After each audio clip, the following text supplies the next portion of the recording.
If that huge fire in a huge market in St. Petersburg is the result of Ukrainian attack, there'll be hell to pay overnight in Ukraine. We'll bring you more news as it comes in.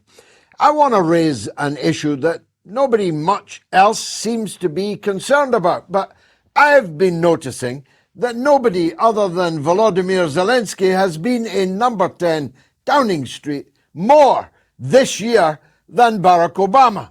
These world leaders, well, not quite so much. I mean, Volodymyr Zelensky isn't even the president of Ukraine, whatever is left of it.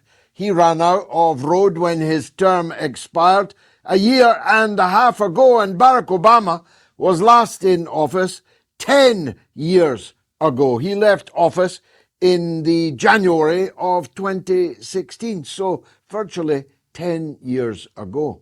And yet he's in and out of Downing Street like a yo-yo. What exactly is going on? I'll be asking the learned judge, Napolitano, later in the show, what could be the reason for this?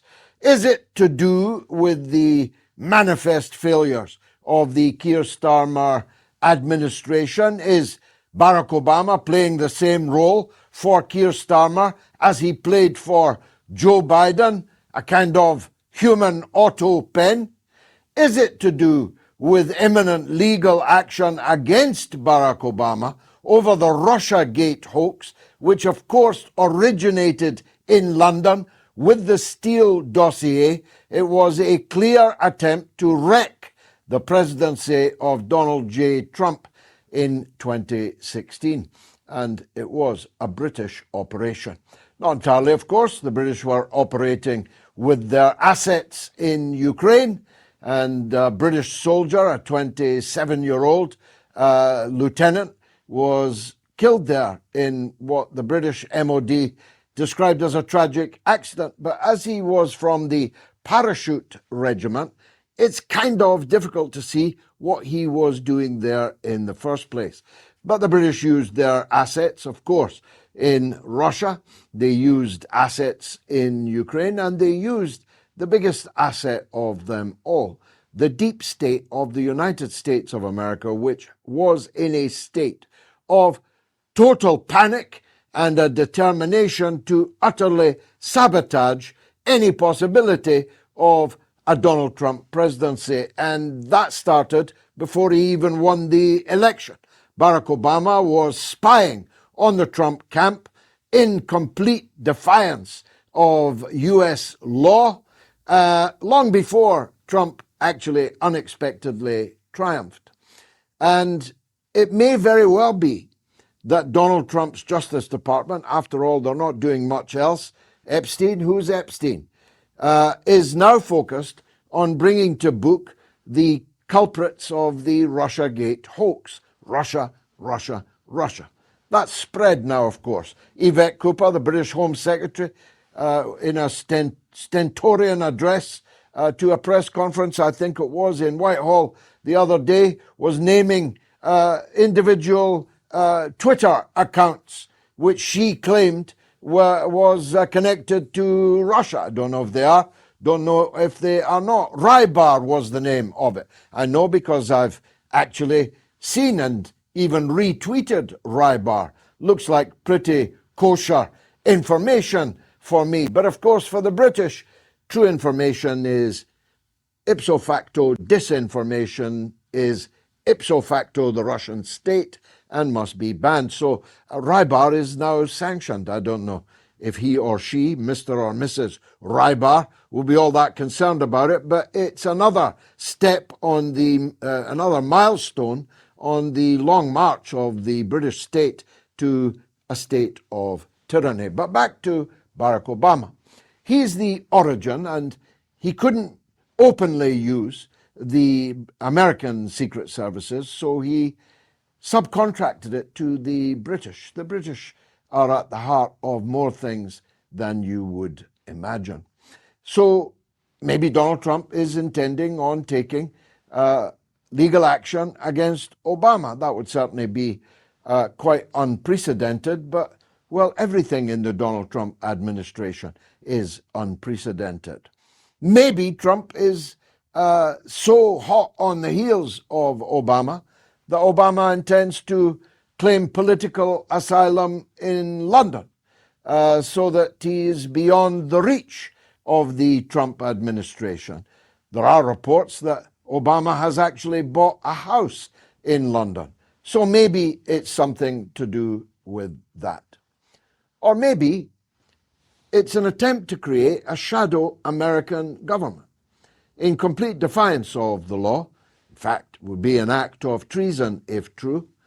It may very well be that given the trials and tribulations of the European-US relationship now, on everything from Ukraine to Elon Musk's X platform and the swinging fines that were imposed on Musk just this week.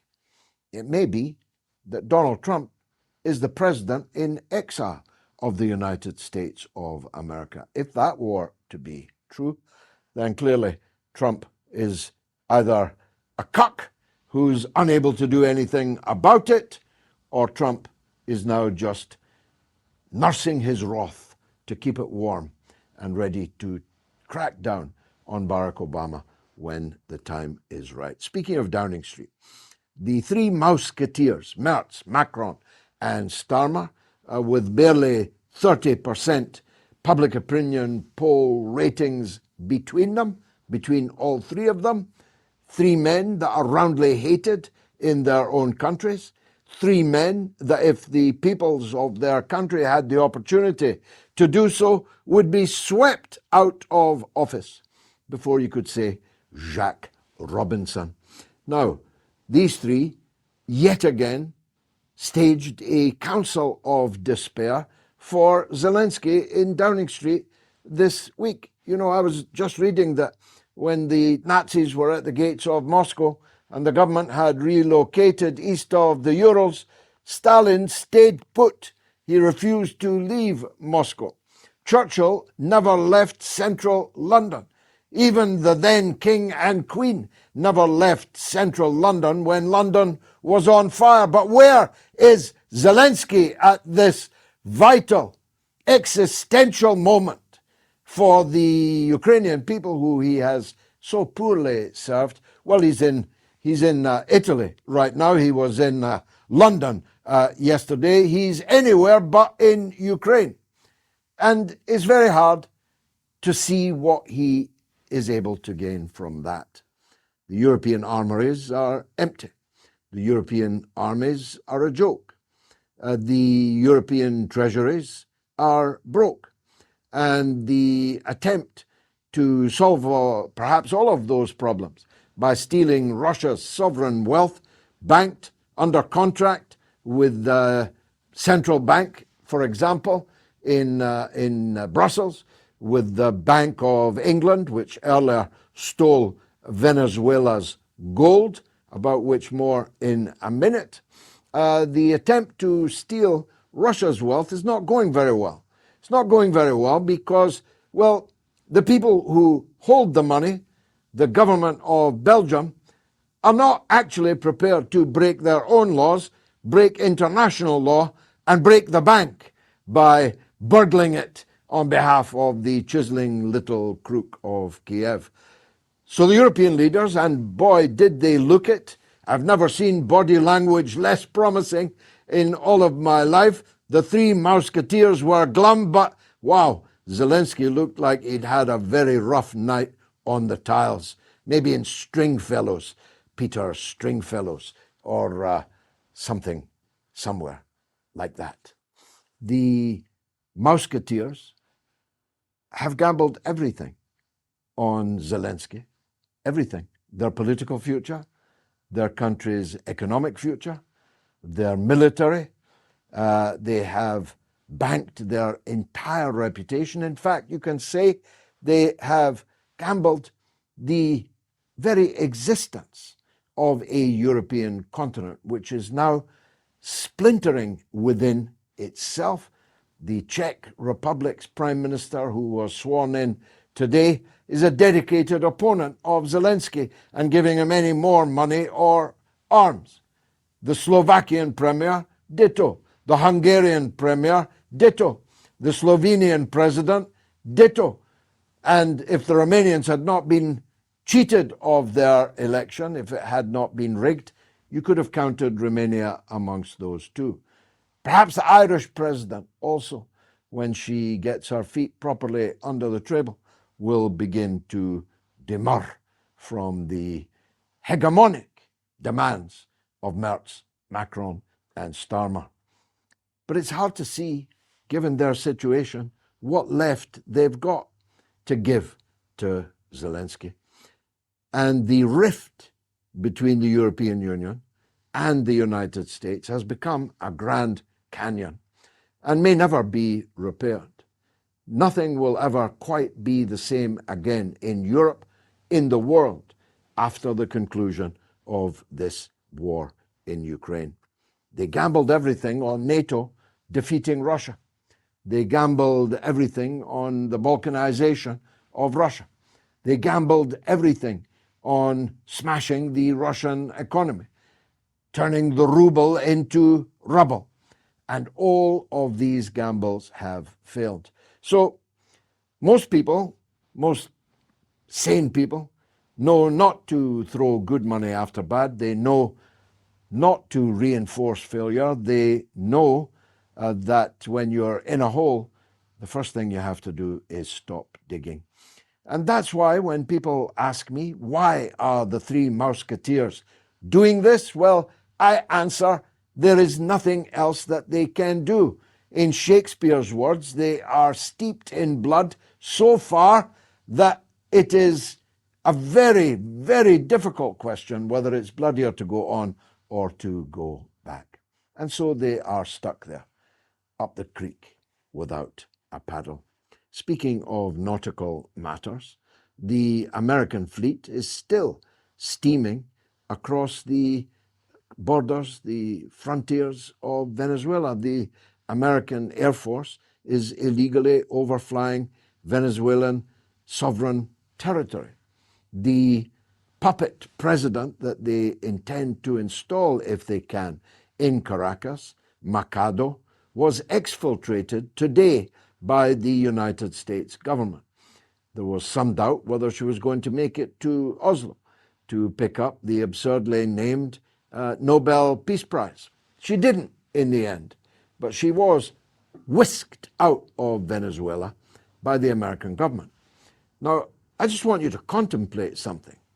Who knew that the vicious anti-Venezuelan political leader Machado was even in Venezuela? What kind of dictatorship is Maduro running when he allows someone who's been made the Nobel Peace Prize winner so she can be catapulted into the presidency in Miraflores in Caracas, but she's still allowed to live openly in Venezuela? She's still allowed openly to call for a foreign country to bomb her own territory, to attack her own land, to kill her own fellow Venezuelan citizens. What kind of dictatorship is Maduro running there? You're giving dictatorship a bad name, Maduro.